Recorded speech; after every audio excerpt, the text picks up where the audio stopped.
The weapon they called barbaric, the German medical officer stared at the wounds in horror. He had seen men blown apart by artillery shells, burned alive by flamethrowers, crushed beneath the treads of tanks rolling over foxholes. But this was different. The white phosphorus had burrowed into the soldier's flesh like something alive burning from the inside out, with a heat that water could not extinguish. The young private screamed in a language beyond words, beyond nationality, beyond anything human.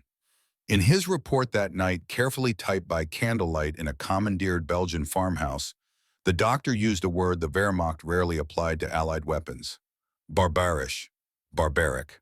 The weapon that created those wounds did not come from a factory in Detroit or a laboratory in Washington. It came from the mind of a 42-year-old coal miner from Pennsylvania who had never designed anything more complex than a demolition charge for breaking through shale 600 feet underground. Thomas Brennan did not set out to create a weapon of terror. He set out to save American boys from dying in frontal assaults against fortified German positions. That he succeeded beyond anyone's expectations would haunt him for the rest of his life. But 6 years before that German doctor wrote his report, 6 years before the phosphorus and the screaming and the moral reckoning, Thomas Brennan was just a man who knew how to make things explode. Pennsylvania coal country, 1938. The anthracite mines near Scranton ran deep into the earth following black seams of compressed ancient forests. The work was hard and dangerous in ways that made men either careful or dead. Brennan was careful. At 36 years old, he had all his fingers and both his eyes, which made him practically a veteran. He understood rock and pressure and how controlled explosions could open passages through stone without bringing the whole mountain down on top of you. Every morning before dawn, Margaret would make him breakfast. Bacon and eggs, coffee, black as the coal dust that never quite washed out of his skin. Their house was small but clean, filled with the sounds of their 2 daughters getting ready for school. Sarah was 12, already tall and serious like her father. Emma was 9, still young enough to kiss him goodbye without embarrassment. These were the details of an ordinary American life in an ordinary American town where men worked with their hands and came home to families who depended on them. On December 7, 1941, that ordinary life ended for everyone. The news from Pearl Harbor reached the mining town like a shock wave through deep rock. Brennan and the other men gathered around the radio in the company office listening to reports of ships burning in Hawaii, thousands dead, war declared. His younger brother Danny was 19 years old, working the same mines, sleeping in the same bedroom he had grown up in at their mother's house. Danny enlisted the next morning. Brennan told him he was too young, that the war would be over before he finished training, that their mother would never forgive him if something happened. Danny said someone had to go, that Hitler wasn't going to beat himself. He had that grin, cocky and confident, the grin of a kid who thought he was invincible because he had never seen what high explosives could do to a human body. Neither of them knew Danny had only 14 months left to live. The letter arrived in February 1943. Western Union telegram, first then the official notification from the War Department. Private Daniel Brennan killed in action at Kasserine Pass, Tunisia. The first major American defeat of the war. Brennan held the letter in hands that had set 1,000 demolition charges without trembling and felt them shake. Margaret begged him not to enlist. The girls needed their father. The mines needed experienced men. He was 41 years old, too old for the draft. He could sit out the war with honor, and no one would blame him. He visited Danny's grave on a cold March morning. The ground was still frozen hard as anthracite. Standing there among the headstones, Brennan made a promise to his dead brother. I know how things explode. Maybe that knowledge keeps someone else's brother alive. Maybe that gives your death some meaning. He enlisted the next week. Fort Belvoir, Virginia. Pioneer training. The Army took one look at his demolitions experience and put him exactly where his skills mattered. While other men learned to dig latrines and string barbed wire, Brennan studied military explosives. Composition, B&T, end and shape charges designed to cut through steel. The principles were the same as mining, just applied to different problems. Instead of opening coal seams, you opened bunkers. Instead of clearing rock falls, you cleared tank traps. The math of destruction remained constant. He landed in Normandy on June 9, 1944, 3 days after the initial invasion.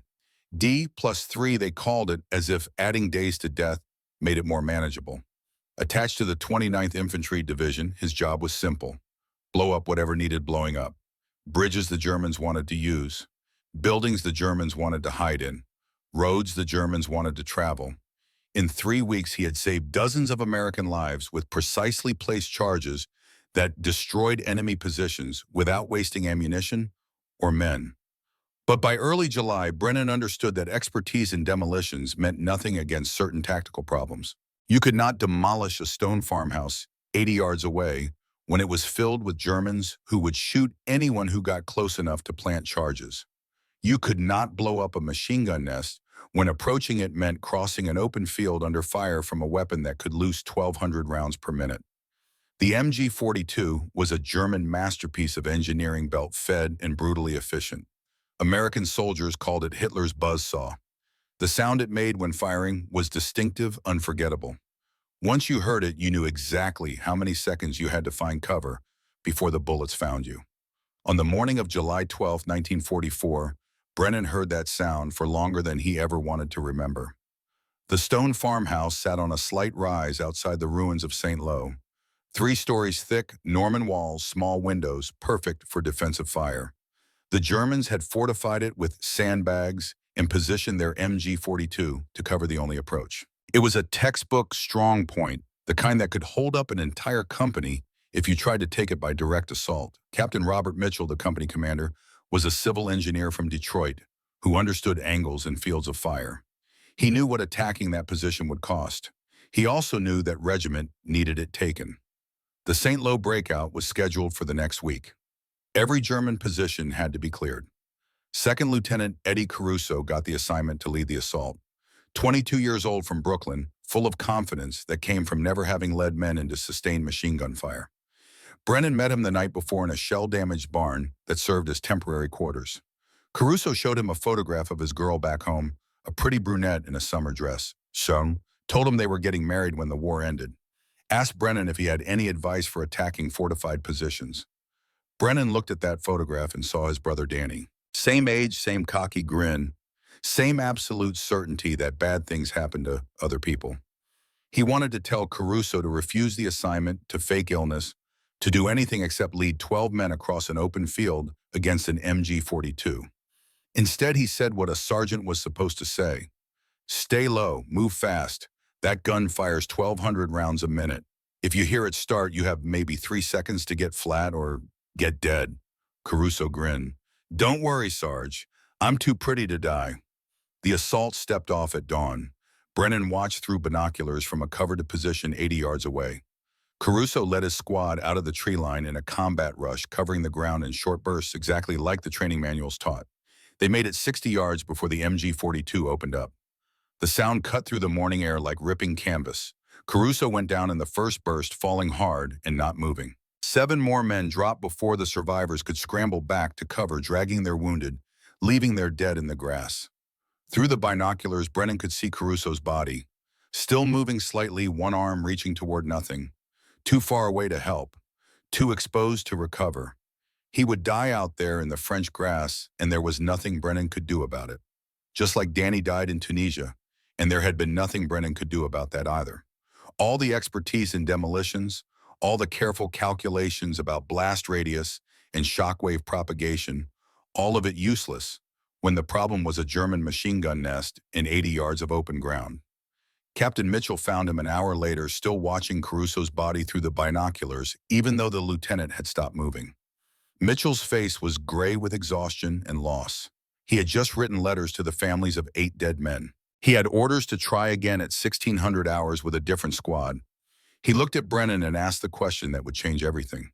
There has to be another way. You have 6 hours. Show me one. Brennan spent those 6 hours searching through abandoned British supply dumps, looking for anything that might solve an unsolvable problem. That was when he found the Northover projector.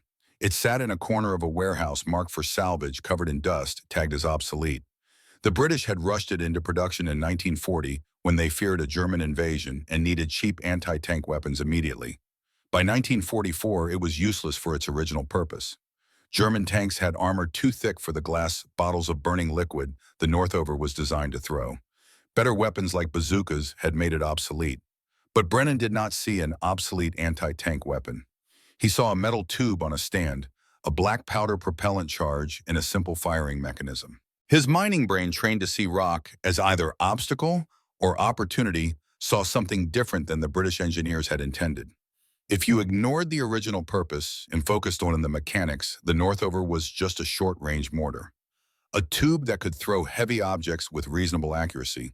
If it could throw bottles filled with burning liquid, it could throw other things. And if it could throw other things, it could throw explosives. He found Corporal Ray Foster working on a disabled Jeep outside the motor pool. Foster was a mechanic from Tennessee, 28 years old, with the kind of hands that could rebuild an engine blindfolded. Brennan explained what he wanted to build. Foster looked at the Northover projector, then at Brennan, then back at the projector. His face showed the careful consideration of a man who understood that some ideas were brilliant and some would kill you, and telling the difference before trying them was the key to survival. Finally, he said, "The British threw these away for good reason, Sarge. Probably best to leave them that way." Brennan understood the objection. But he also understood that in 6 hours, Captain Mitchell would send another squad of American boys across that field, and the MG-42 would cut them down just like it cut down Caruso's squad. He looked at Foster and said something he had learned in the Pennsylvania mines. In coal country, we don't throw away tools just because someone else couldn't figure them out. We figure them out ourselves. Private Sal Martinelli joined them, a loader from New Jersey with quick, nervous hands, and a dead brother who had burned to death in a tank at Salerno. Martinelli understood fire and what it did to human bodies. He looked at Brennan's plan to put explosives in tin cans and launch them from a tube, and said it would probably kill them all. Then he picked up the first tin can and started wrapping padding around a hand grenade, because his brother died when better weapons might have saved him, and anything was worth trying. The first test almost proved Martinelli right. Brennan loaded a hand grenade wrapped in cloth and sealed in a tin can. The idea was simple. The can would protect the grenade during firing. The grenade would explode on impact. He aimed at a sandbag wall 80 yards away, positioned everyone behind a stone wall for protection, and pulled the firing cord. The black powder charge detonated with a sharp crack. The explosion came not from downrange, but from inside the barrel. The Northover projector tore itself apart. Shrapnel whined through the air.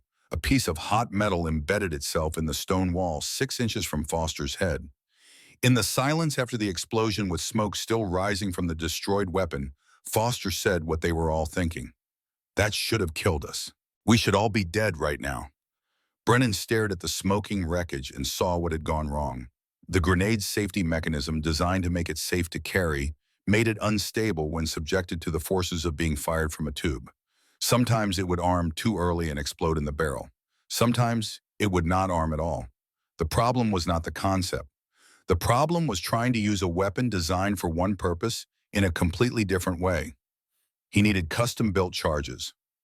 Explosives shaped specifically for this application, with impact fuses that would only detonate on contact with the target. No safety mechanisms that might fail. No triggers that might activate at the wrong time. Just simple physics. Explosive charge plus impact equals detonation. That night, alone in the corner of a barn, Brennan tried to write a letter to Margaret. He could not tell her it was almost the anniversary of Danny's death, could not explain that he was building a weapon that might kill him, because he could not bear to watch more young men die the way Danny had died, the way Caruso had died. He looked at the photograph he carried of Danny in uniform. That cocky grin that thought death was something that happened to other people. He whispered to the photograph like he had whispered at the grave, "I could not save you, but maybe I can save the next kid who looks like you." Later that same night, Captain Mitchell came to see him. Unusual, because officers did not usually visit sergeants in their quarters unless something was wrong. Mitchell carried a bottle of whiskey, which was even more unusual.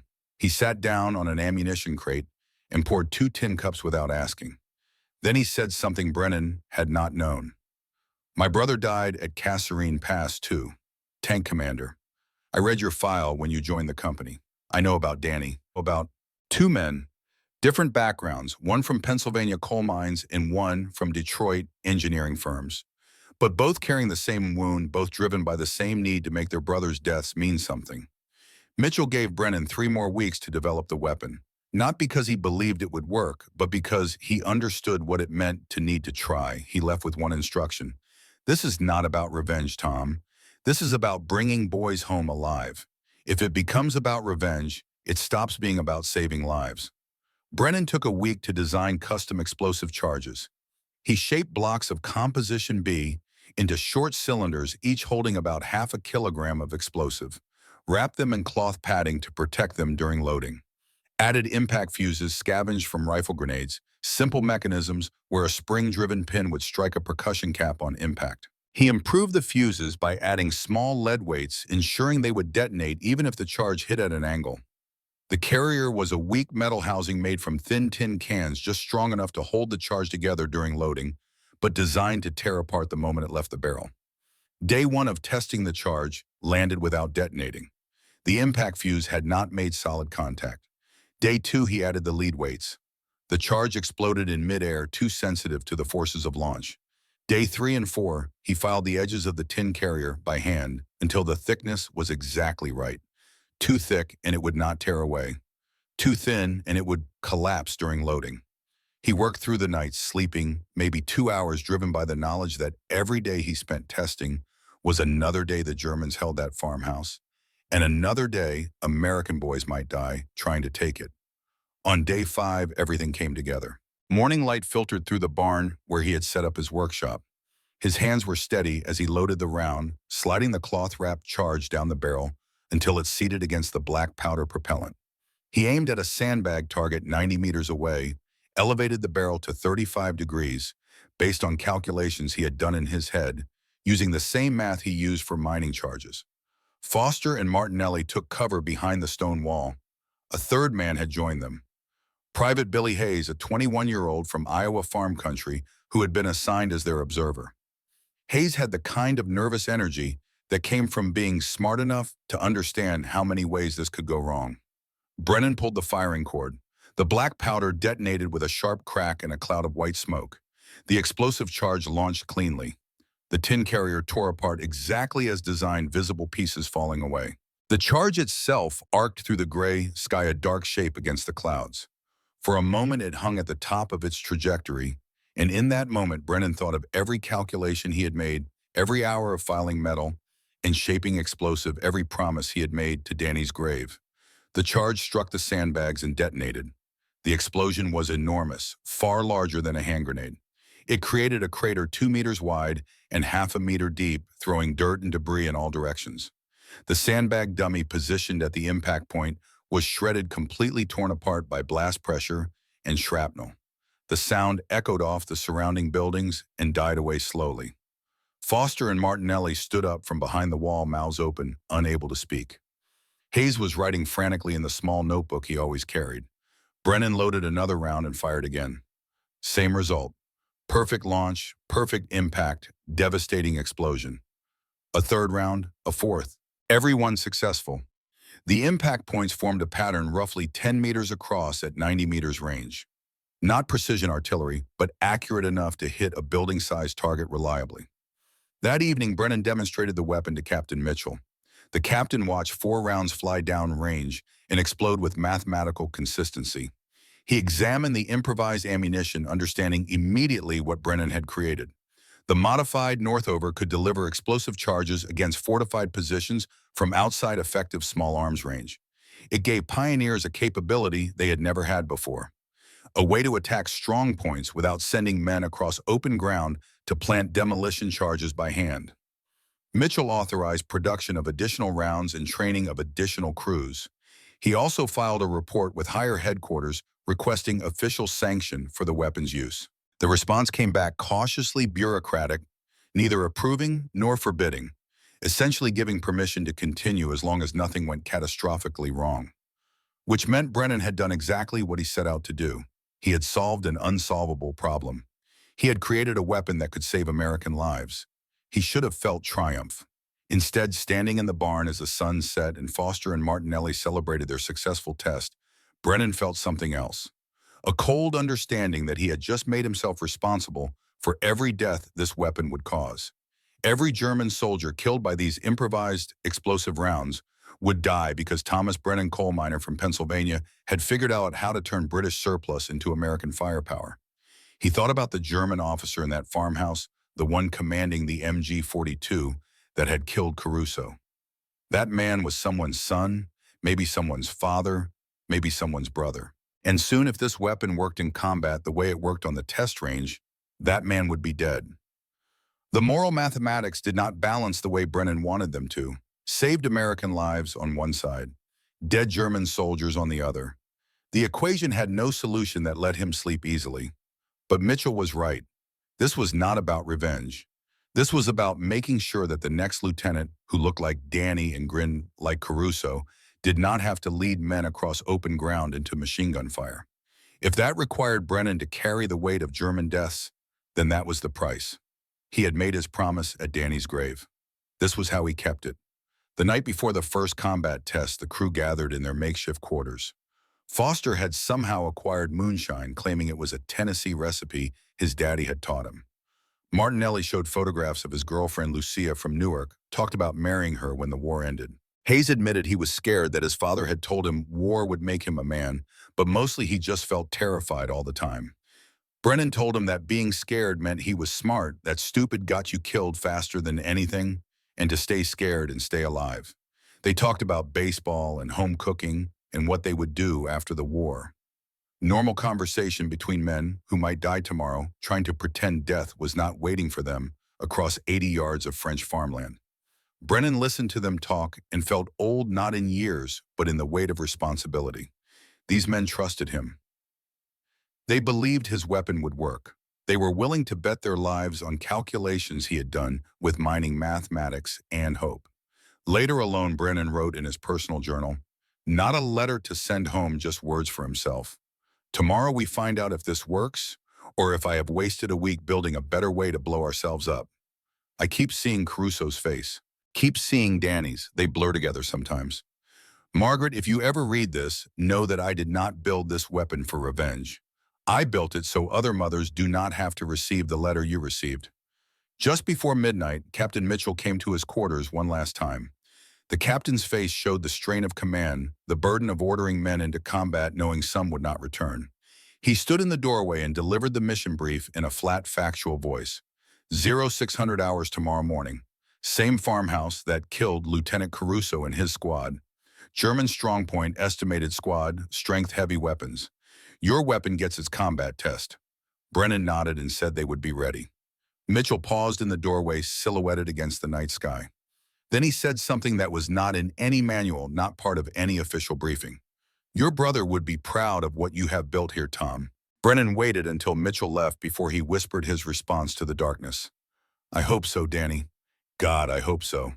He loaded the Northover rounds personally that night, checking each fuse twice, making sure every charge was wrapped correctly, every carrier properly seated.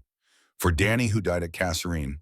For Caruso, who died in the grass 80 yards from a stone farmhouse. For every American boy who should not have to die taking fortified positions when there might be another way. The weapon sat ready. Tomorrow it would either save lives or end them. Quite possibly both.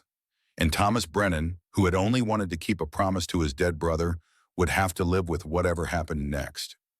Dawn came cold and gray over the ruins of St. Lo. Brennan and his crew moved into position while darkness still held, carrying the Northover projector in 6 improvised rounds through rubble that had once been a French market town. They set up in a partially collapsed barn, 85 meters from the German strongpoint, the same killing ground where Caruso had died 3 days earlier.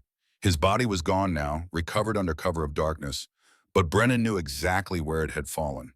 The grass was still flattened there. Through the barn's shattered wall, they could see the stone farmhouse clearly. 3 stories of Norman construction walls thick enough to stop anything short of artillery. Sandbags filled the windows. The MG-42 was visible in a second-floor position, its distinctive barrel protruding slightly, commanding perfect fields of fire across the approach. Somewhere in that building were German soldiers preparing for another day of war, drinking ersatz coffee, checking ammunition, writing letters home. Men who had no idea what was about to hit them. Private Hayes set up as spotter with binoculars, his hands shaking slightly as he adjusted the focus. Foster assembled the Northover projector with practiced efficiency, checking the elevation mechanism, making sure the base was stable on the barn's dirt floor. Martinelli arranged the 6 rounds in careful sequence, each one wrapped and fused exactly to Brennan's specifications. The black powder propellant charges sat beside them, measured precisely for 85-meter range. German mortars were falling in the distance, random harassment fire that kept everyone nervous. Captain Mitchell's voice came through on the radio, clipped and professional. "Division is watching this one, Tom. Regiment wants to know if your invention works. Make it count." Brennan acknowledged the transmission and tried to ignore the pressure. This was not about impressing division commanders.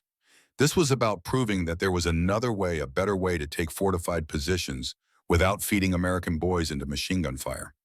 But his hands were shaking as he loaded the first round. Not from fear of the explosion, though. That was real enough after the barrel had nearly killed them during testing. The shaking came from responsibility. If this failed, if the weapon malfunctioned or missed, or simply did not have the effect he had calculated, then Captain Mitchell would send infantry across that field. More men would die. More letters would go home to mothers and wives and girlfriends with photographs of boys who would never come back. The weight of those potential deaths sat on Brennan's shoulders heavier than any rock he had ever moved in the Pennsylvania mines. He slid the charge down the barrel, feeling its seat against the black powder propellant. Checked the elevation for the third time. 85 meters slight wind from the west, target the third floor where intelligence said the German company command post was located. The math was simple mining calculation, the same principles he had used 1,000 times underground to bring down rock without collapsing tunnels. But in the mines, failure meant lost coal. Here, failure meant lost lives. Foster was watching him, reading the tension. The Tennessee mechanic said quietly, "It will not backfire, Sarge. We built it right. Trust the work." Brennan nodded but did not speak. He took the firing cord in his right hand and looked one more time at the farmhouse, trying to see it as just a target, just a tactical problem requiring a technical solution. But he kept seeing the men inside, imagining their morning routines, their thoughts of home, their plans that extended beyond today. Then he thought of Caruso bleeding out in the grass and pulled the trigger. The black powder detonated with a sharp crack that echoed through the barn. White smoke billowed. The charge launched smoothly, the tin carrier tearing away exactly as designed, visible pieces falling like leaves. The explosive round itself arced through the morning mist in a high parabola. Brennan tracked it through the air, watching physics and mathematics combine into something that would either vindicate weeks of work or prove him a fool. The round disappeared through a third-floor window. For one heartbeat, nothing happened. Then the entire third floor of the farmhouse erupted. The explosion was massive, far larger than Brennan had calculated, the blast pressure blowing out windows and hurling debris across the courtyard. Secondary explosions followed immediately, the distinctive crump of German stick grenades and ammunition cooking off. The sound rolled across the killing ground like thunder. Through the binoculars, Hayes was shouting something, his voice high and shocked. "Jesus Christ, Sarge. Jesus Christ," the whole floor just collapsed. The whole command post just ceased to exist. Brennan was already loading the second round, hands moving automatically while his brain tried to process what he was seeing. The German defensive fire had stopped completely. The MG-42 was silent. Soldiers were visible in the windows, confused, looking for the source of the attack. The high trajectory of the Northover round meant it had seemed to come from above, from the sky, not from any specific direction. The Germans could not locate his position to return fire. The second round hit the machine gun nest on the second floor. The building erupted again, stone and wood and sandbags blown outward in an expanding cloud of destruction. This time there were screams audible even at 85 meters, the sounds men make when high explosives catch them in confined spaces. Hayes was still watching through the binoculars, his face pale, narrating what he saw, like he could not stop himself. "They are running. They are evacuating. White flags. I see white flags coming out of the ground floor." Brennan loaded the third round anyway, muscle memory overriding thought, but Foster put a hand on his arm. "Captain's calling. Cease fire. Infantry is moving up. It is over. They are surrendering." Brennan straightened slowly, his back stiff from the tension, and looked at the farmhouse. Smoke poured from the upper floors. German soldiers were streaming out with their hands raised, some of them wounded, all of them shaken. The position that had killed 8 Americans 3 days ago was collapsing after 2 shots. Captain Mitchell's voice on the radio was carefully controlled, but Brennan could hear the emotion underneath. "Ceasefire confirmed. Infantry reports minimal resistance. Preliminary count shows 4 enemy KYA-12 wounded, 23 surrendering. Position secured. Brennan, you just saved 50 American lives. There should have been triumph in that moment. His weapon worked. The calculations were correct. The improvised design had proven itself in combat, but all Brennan could think about was the German company commander in that third-floor room, vaporized by half a kilogram of Composition B, because Thomas Brennan had figured out how to make British junk into American firepower.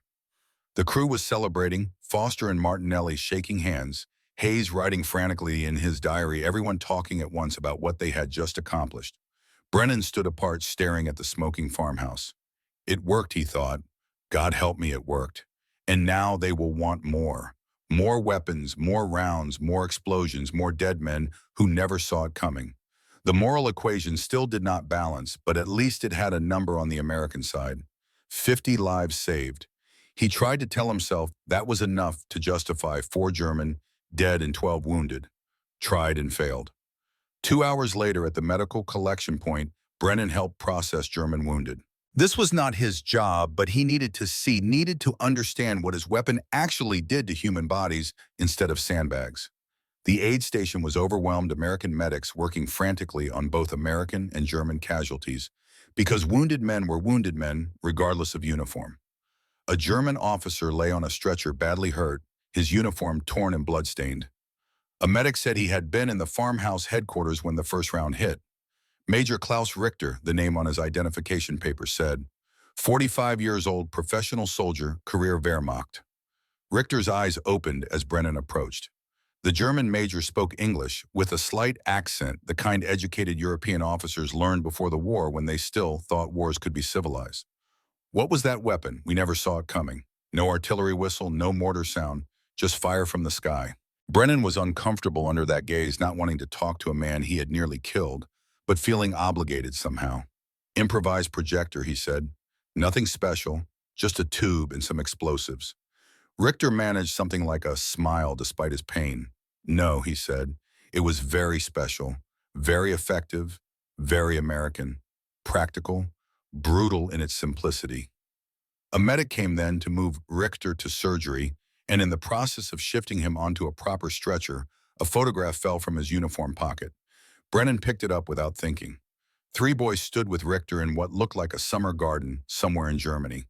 The oldest Hans appeared about 20 years old, wearing civilian clothes, a university student.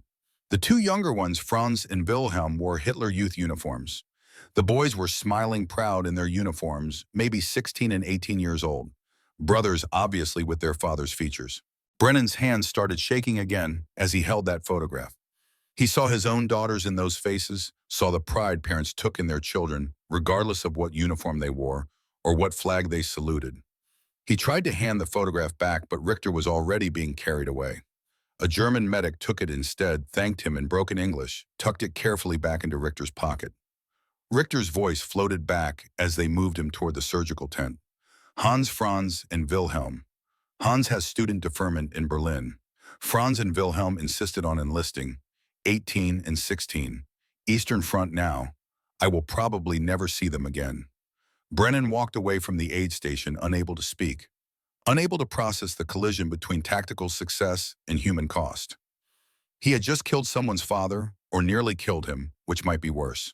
Saved American fathers by nearly killing a German father. The mathematics still did not work. Later, much later, he would understand that war's moral equations never balanced because human lives were not numbers that could be added and subtracted. But in that moment, all he could see were those 2 boys in their Hitler Youth uniforms, proud and young, and already dead on the Eastern Front, and their father who would never see them again because of Russian bullets or German defeats or the simple mathematics of modern war. Word of the weapon's success spread through the regiment faster than official reports. By evening, Captain Mitchell was fielding requests from every battalion in the division. Everyone wanted Northovers. Everyone wanted the improvised explosive rounds that could take fortified positions without American casualties. Colonel Harrison summoned Mitchell and Brennan to regimental headquarters, a commandeered French farmhouse 2 miles behind the line. The colonel was a West Point man, career infantry, with the kind of face that had sent a lot of men to their deaths and aged accordingly. He got straight to the point. Every battalion wants these weapons, Sergeant.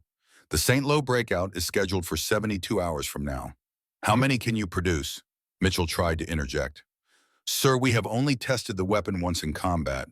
We do not know the failure rate, the consistency, the long-term reliability. Harrison cut him off with a look. Sergeant Brennan just saved 46 American lives in one morning. How many more can he save by next week if we give him the resources he needs? Brennan tried to explain the complexity, the danger, the careful measurements required for each round. Harrison was not interested in technical difficulties. This is not a request, Sergeant. This is an order. Train 6 crews, produce enough ammunition for sustained operations. I want 6 Northovers operational in 72 hours. Dismissed. Walking back to their position, Mitchell tried to apologize for the impossible timeline. Brennan just shook his head. The colonel was right in a way. If the weapon could save American lives, then not producing it was the same as letting men die. The morality was complicated, but the mathematics were simple. Produce the weapons or watch more Carusos die in the grass. For 60 straight hours, Brennan drove himself and his crew to the edge of collapse.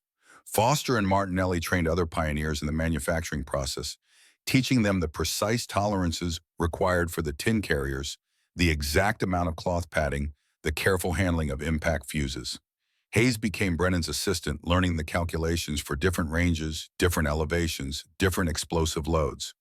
They worked through the nights by candlelight and flashlight, sleeping in shifts, driven by the knowledge that men were dying while they built weapons. On the second day, exhaustion caught up with them. Private James Wilson from Ohio, 19 years old, handled an impact fuse incorrectly while assembling a round. The mechanism was sensitive, designed to detonate on contact with minimal force. Wilson dropped it.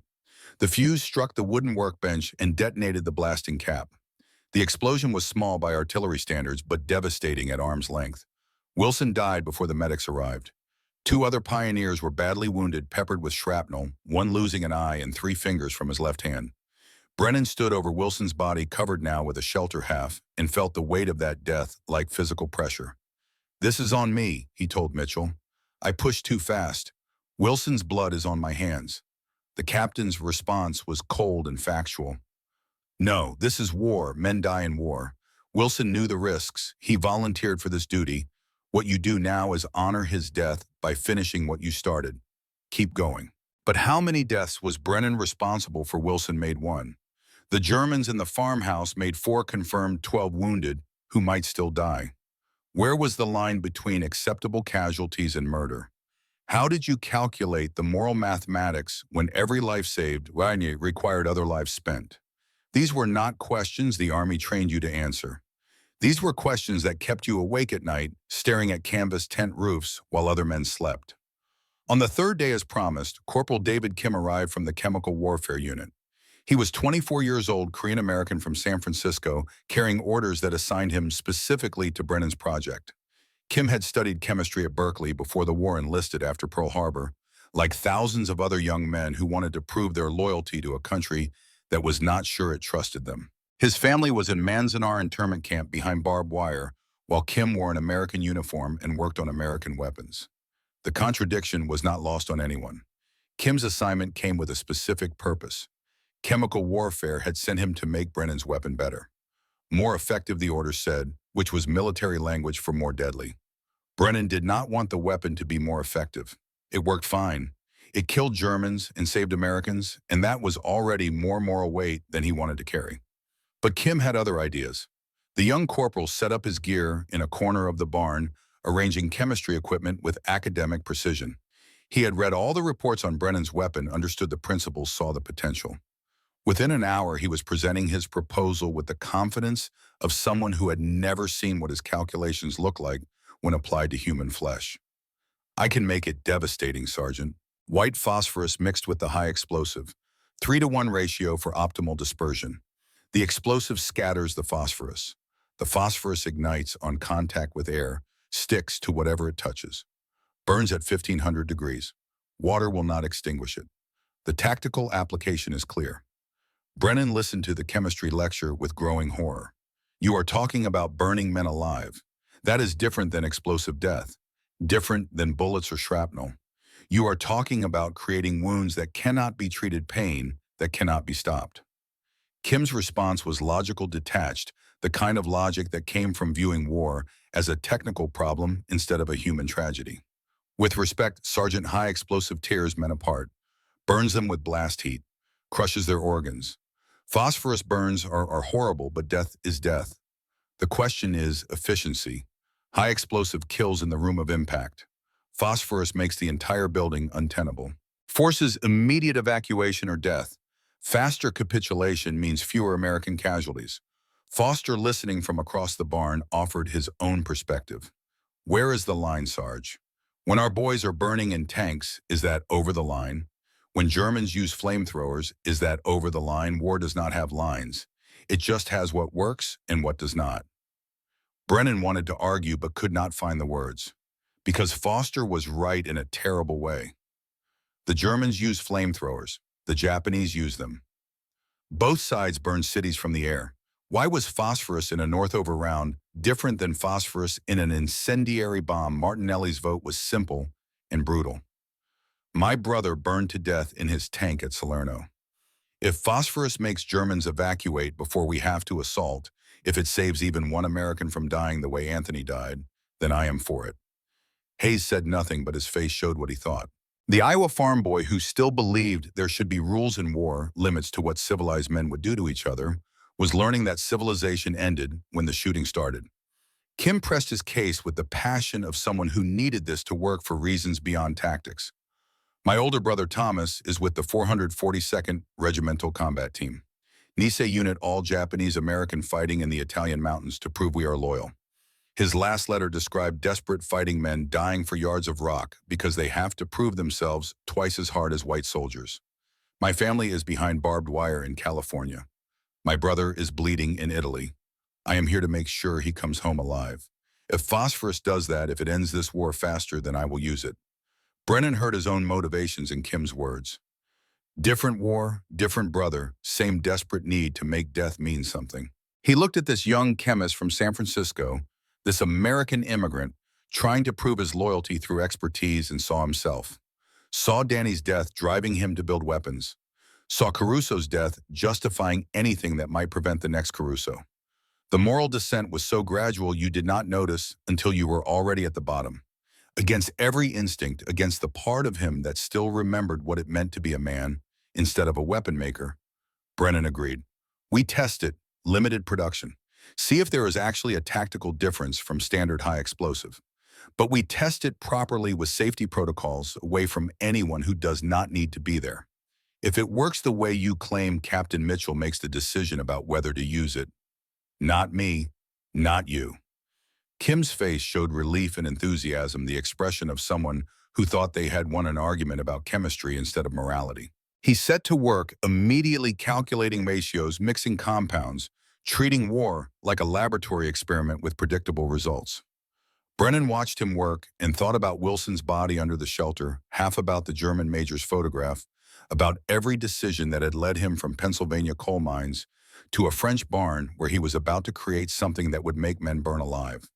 That night alone, Brennan wrote in his journal, "Once we use this, there is no going back. This is not a weapon.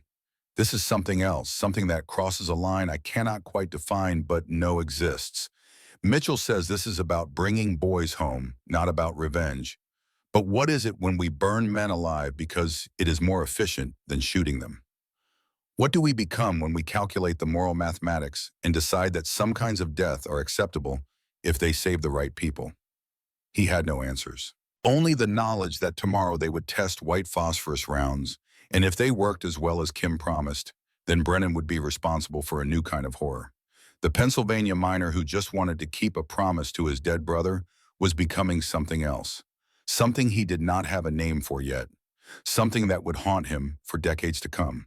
But the St. Lo breakout was in 48 hours, and American boys were going to die unless someone gave them an advantage, and Brennan had the expertise to create that advantage, even if the cost was his own soul.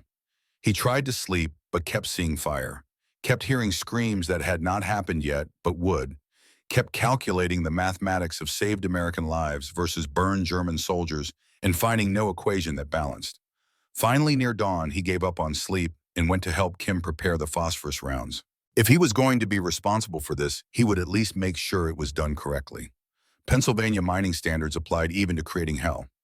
The phosphorus test range was 5 miles behind the front lines, far enough that no stray rounds would hit friendly positions, isolated enough that what they were about to do would not have witnesses beyond those who needed to see. Kim had worked through the night preparing 6 test rounds, mixing white phosphorus with composition B in carefully calculated ratios. 3 parts explosive to 1 part phosphorus, he explained, for optimal dispersion without consuming the phosphorus in the initial blast. The chemistry was elegant. The purpose was not. They set up 200 meters from the target, unusual distance for a Northover crew, but necessary given what Kim promised would happen. The target was a wooden structure built to simulate a German fortified building, complete with interior rooms and furniture scavenged from destroyed French houses. Foster positioned the Northover while Martinelli arranged the test rounds. Hayes stood apart, his face showing the same expression Brennan had seen on men about to do something they knew was wrong, but could not refuse. Kim loaded the first round himself, handling it with academic care, explaining each component like this was a university demonstration instead of a field test for a weapon that would burn men alive. Brennan took the firing cord without comment. The morning was cold and still. Somewhere in the distance, artillery rumbled. He thought about stopping, about refusing, about finding some other way. Then he thought about the St. Lo breakout scheduled for tomorrow and how many American boys would die if he did not give them every advantage he could create. He pulled the cord. The explosion sounded different from standard high explosive, sharper, somehow hotter. The flash was white-yellow instead of the normal orange-gray. But what happened next was nothing like any explosion Brennan had ever seen. The phosphorus scattered from the impact point like demonic fireflies, hundreds of burning particles spreading through the air. Everything they touched ignited. Wood fabric, the sandbags they had placed inside the structure. The building became an inferno within seconds.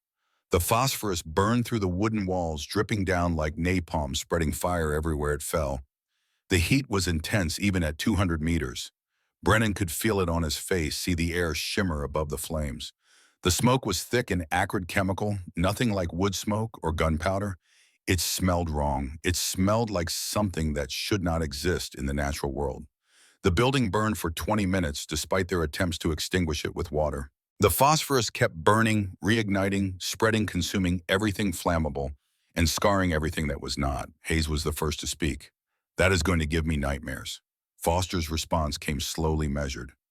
"It will give Germans worse than nightmares. It will give them reason to surrender before we ever fire a shot." Martinelli was watching the flames with an expression Brennan could not read. "My brother died screaming in fire," he said quietly. "If this makes Germans evacuate before we have to assault, if it saves other brothers from burning, then I am for it.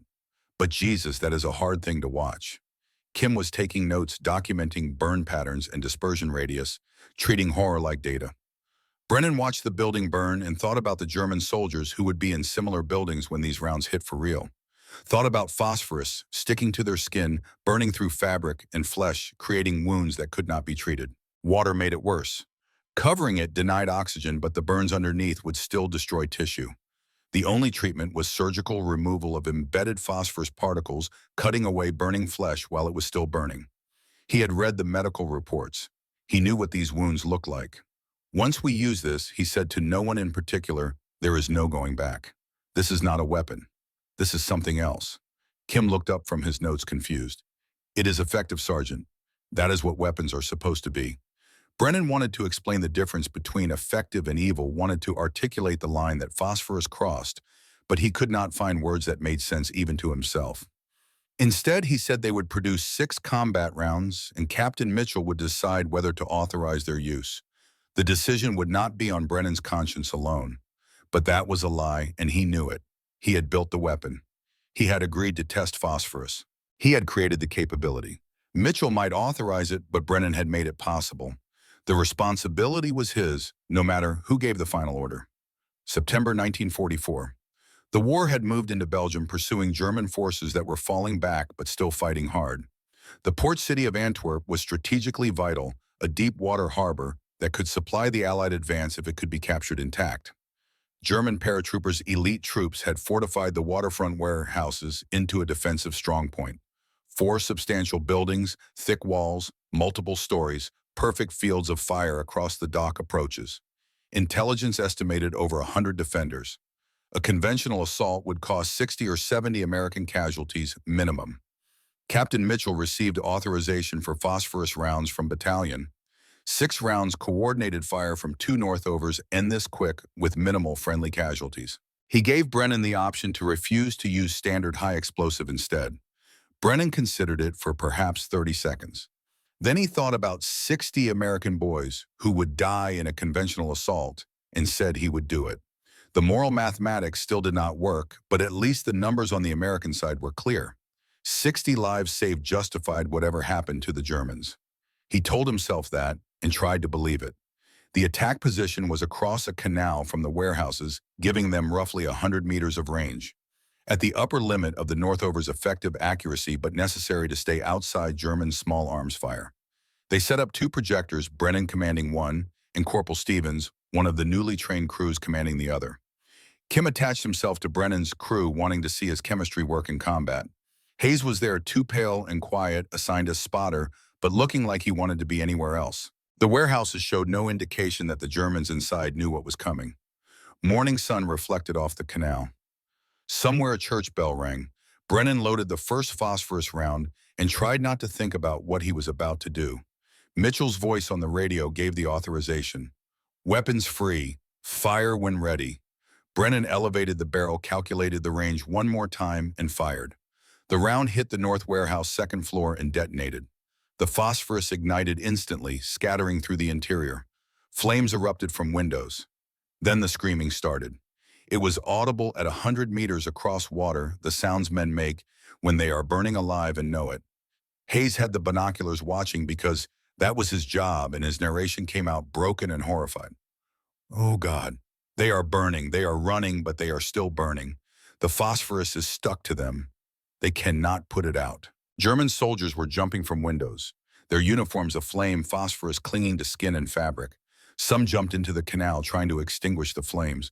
The phosphorus burned underwater. Men were screaming in German words. Hayes understood because he had studied the language in school. Hilfe, es brennt. Gott hilf mir. Help, it burns. God help me. Brennan loaded the second round with hands that had started shaking again, not from fear, but from revulsion at what he had just done. The second warehouse took a phosphorus hit and then a third. The fires merged, creating a firestorm effect. The warehouses had stored flammable commercial goods that accelerated the burning. German soldiers were evacuating before the fourth round even launched, streaming out of the buildings with their hands raised, some of them burning, all of them terrified. American infantry, positioned to cover the warehouse exits, shot some of them and captured others. It was confused and brutal and efficient. The entire engagement lasted 15 minutes. 8 American casualties, all minor. German losses were estimated at 40 dead and 60 captured, many of those badly burned. Tactical success was undeniable. The position that should have cost 60 American lives fell with 8 wounded. But Brennan could not look at the results, could not watch German medics trying to treat phosphorus burns, could not process what his expertise had created. He had seen the white flag go up on the fourth warehouse before his round launched, seen it clearly, had tried to call ceasefire, but the round was already gone, already arcing toward men who were trying to surrender. It hit them anyway, burned them anyway. Oh God, he whispered. What did I do? What did we do? Hayes was vomiting beside the Northover, heaving up his breakfast, shaking uncontrollably. When he could speak, his voice came out raw and broken. We did not fight them, Sarge. We did not fight them. We cooked them alive, like animals, worse than animals. I cannot do this anymore. I cannot. He requested transfer that evening, putting in official paperwork to leave the Pioneer Unit and go to regular infantry, where killing was done with rifles at distance, and you did not have to watch phosphorus burn through human flesh. At the American aid station, Corporal Jack Sullivan was trying to save a young German soldier, 19 years old, hit by phosphorus from the third warehouse. The medic was from Boston, Irish Catholic, had taken an oath to preserve life. Now he faced a medical impossibility. The phosphorus was embedded in wounds across the boy's chest and arms. Every time Sullivan tried to remove it or clean the wounds, the phosphorus reignited when exposed to air. The soldier screamed with each attempt. His screams had words at first calling for his mother, then just sounds animal noises beyond language. Sullivan worked for an hour trying to save him, cutting away burning flesh, trying to extract phosphorus particles that were too deep to reach safely. The boy died finally probably as much from shock and agony as from the wounds themselves. Sullivan found a letter in his pocket afterward written that morning addressed to his mother in Hamburg. It described hope that the war would end soon, that he would see her again, that they could rebuild their lives. Standard things soldiers wrote to their mothers before battles. Sullivan brought the letter to Brennan, later handed it to him, without speaking, then walked away. Kim's reaction was unexpected. The young chemist had anticipated triumph from his successful field test validation that his calculations were correct, his chemistry sound. Instead, he felt only horror. He found Brennan after the engagement when the fires were still burning and the screaming had mostly stopped. The calculations were perfect, he said. The science worked exactly as predicted. Why do I feel like I have committed a sin? Brennan had no answer except the obvious one. Because you have. We both have. Effective does not mean right. Kim asked whether his brother Thomas, fighting in the Italian mountains with the 442nd, would be proud or ashamed of what his younger brother had created. Neither of them could answer that question. 3 days after Antwerp intelligence intercepted German medical reports, they used the word barbarisch repeatedly. Described Canadian weapons, the reports said misattributing the Northover to Canadian forces, creating injuries that defied treatment. Described soldiers burning from wounds that could not be extinguished, phosphorus embedded too deep to remove surgically, deaths that took hours of agony. Requested investigation for potential war crimes. German propaganda services began producing leaflets describing American atrocities, burning soldiers alive, with demonic weapons contrasting American brutality with German military professionalism. Captain Mitchell showed Brennan the intercepted reports. They are calling it barbaric, he said, calling us war criminals. Brennan looked at the German text, the medical descriptions, the documented horror. They are not wrong, he replied. Mitchell did not argue. The propaganda value of the barbaric weapon narrative was limited because by late 1944, German credibility on questions of war crimes was essentially zero. But it created discussion within American forces about the ethics of phosphorus rounds.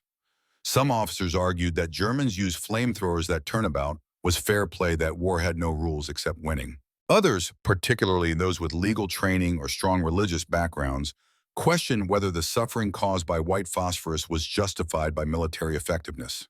The debate never reached formal resolution through official policy. Instead, use of phosphorus rounds became a matter of unit discretion. Some commanders authorized liberal use. Others restricted phosphorus to specific situations. A few banned it entirely, though enforcement was difficult when units had the materials and knowledge to manufacture rounds independently. The crew split along predictable lines. Foster maintained that war was war, that Germans had done worse, that effectiveness mattered more than method. Martinelli remembered his brother burning in the tank at Salerno and said anything that made Germans surrender faster was justified. Sullivan refused to be involved in phosphorus round production, saying his medical oath prohibited deliberately causing wounds he could not treat. Hayes transferred away, unable to reconcile what he had seen with what he believed about civilized warfare. Kim remained conflicted, intellectually certain his chemistry was sound, but emotionally devastated by its application to human targets. Brennan's position was compromise born of moral exhaustion. We keep going. High explosive only unless Captain Mitchell directly orders phosphorus. If command wants it, they will order it. I will not volunteer it. Kim objected that this was not Brennan's decision to make. Brennan replied that it was his crew, his weapon, his responsibility. They would follow orders, but he would not offer atrocity as an option. The winter of 1944 saw reduced Northover employment. The fighting moved into the Netherlands, where flat, flooded terrain offered fewer fortified buildings to attack. Urban warfare declined. The tactical situations that favored the weapon became less common. Northovers remained useful in specific circumstances, but were no longer the constant presence they had been during the French and Belgian fighting. Brennan was quietly grateful for the respite. Every day, without phosphorus rounds, was a day he did not have to add more burning men to his nightmares. February 1945 brought the Rhineland campaign, and with it, the assault on Gok, a medieval German town west of the Rhine River, fortified by elite German paratroopers making a last stand before the final collapse. Stone buildings with walls thick enough to resist conventional artillery. The kind of target that Northovers had been designed to attack. Battalion commander's orders were explicit. 6 Northovers coordinated fire mix of high explosive and phosphorus. Quick surrender, minimal American casualties. Brennan objected that high explosive would be sufficient. The commander was unmoved. That is an order, Sergeant. The crew had changed substantially over 6 months. Hayes was gone to infantry. Foster had been wounded in December and evacuated home. Martinelli had been promoted and led his own crew. New faces, replacements who had never known the early days of simple, high explosive before phosphorus, complicated everything. Kim led a second Northover crew now. Only Brennan remained from the original St. Lo team, the only one carrying the full moral weight of the weapon's history. The attack was tactically brilliant and morally devastating. 6 Northovers firing simultaneously 12 high explosive rounds and 8 phosphorus rounds in rapid succession. German strongpoints collapsed within 20 minutes. White flags appeared from multiple buildings. Town captured 12 American casualties versus estimated 60 plus. Perfect execution of combined arms tactics. Brennan watched through binoculars and saw German soldiers surrendering before the phosphorus rounds hit. Saw men trying to give up waving white flags, and then saw the phosphorus rounds impact anyway, because once launched they could not be recalled. Watched men burn who were attempting to surrender. They were surrendering, he said to no one in particular. We burned them anyway. Orders or not, that is murder. But orders were orders, and the attack had accomplished its objective, and Battalion was pleased with the results. Brennan added more burning men to his collection of nightmares and tried to tell himself it was justified because American casualties were light. Among the German prisoners was a face Brennan recognized. Major Klaus Richter, the German officer from St. Lo, who had nearly died in the headquarters explosion 9 months earlier. Richter had survived his wounds, recovered, returned to duty, and now was captured again. He recognized Brennan immediately. The projectile man, he said. I remember you. I remember your face when you looked at the photograph of my sons. Brennan could not speak, could not process this impossible coincidence. Richter pulled out an updated photograph creased and worn from 9 months in a combat uniform. 3 young men older now. Hans in engineer's uniform civilian service. Franz and Wilhelm in Wehrmacht uniforms. Franz and Wilhelm, Richter said. Both died on the Eastern Front. Franz at Kursk, Wilhelm at Königsberg. Hans survived, but I will never see him again. Your weapon killed others, but war killed my sons. Brennan looked at that photograph and saw his own daughters. Saw Sarah and Emma in those young German faces. Richter was forgiving him, absolving him of responsibility for German deaths, but Brennan could not accept the forgiveness because he was responsible. For Richter nearly dying, for hundreds of other Germans, for the screaming and the burning and all of it. The moral mathematics did not work. It had never worked. It would never work. April 1945. Germany collapsing. Resistance fragmenting. More surrenders than battles. The Northovers were no longer needed. Orders came down from division. Collect all improvised weapons and ammunition. Destroy them. The war was ending, and someone at higher headquarters worried about photographs and documentation and post-war tribunals. Improvised incendiary weapons used against personnel in enclosed spaces might not look good at the peace table. Better to eliminate the evidence. Brennan volunteered to personally destroy the weapons. He collected every Northover projector from the regiment, every high explosive round, every phosphorus round, everything he had spent 9 months creating. Took them to an isolated field far from any witnesses. Kim came to help, saying they should destroy together what they had created together. They laid out 40 projectors and 200 rounds in neat rows, a museum of improvised American firepower that would never be displayed. Kim said they should be proud that these weapons had saved hundreds of American lives. Brennan replied that they had taken more lives than they saved, that they had just taken them in ways that let everyone sleep at night. Barely, they set demolition charges. Brennan's first specialty, returning to where he started, stood back 200 meters. The explosion when it came was massive secondary detonations from the phosphorus rounds, creating towering flames and chemical smoke.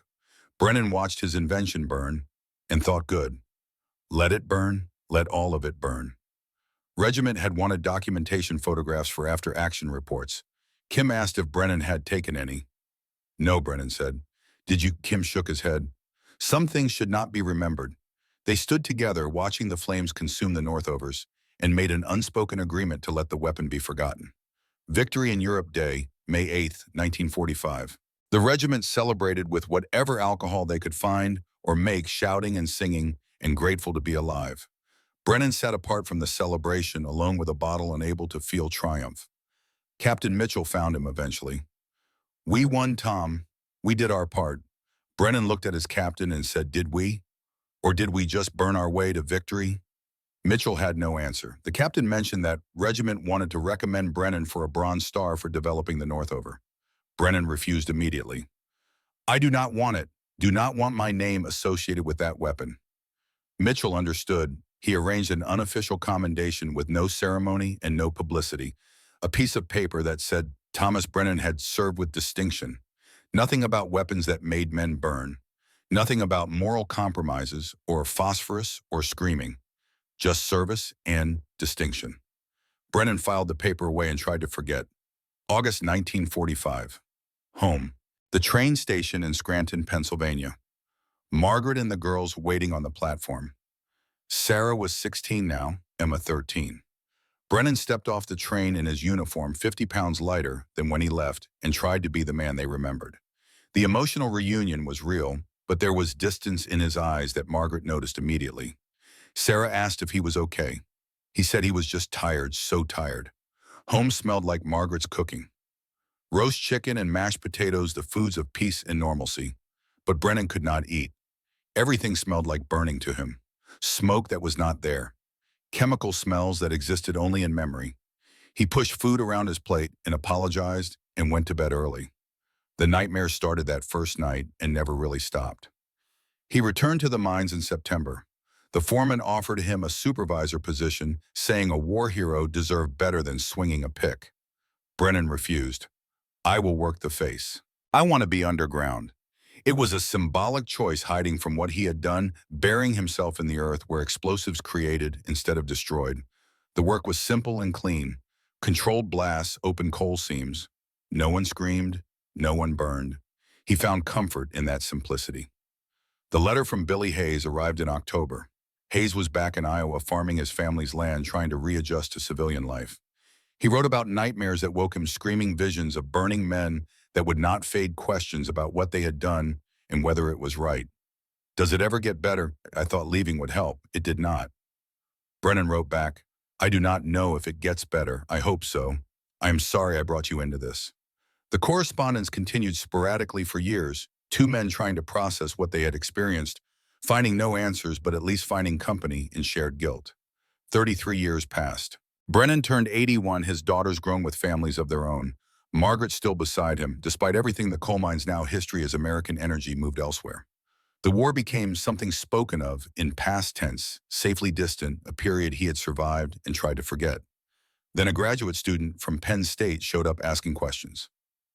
The young professor was researching improvised weapons of World War II for his dissertation.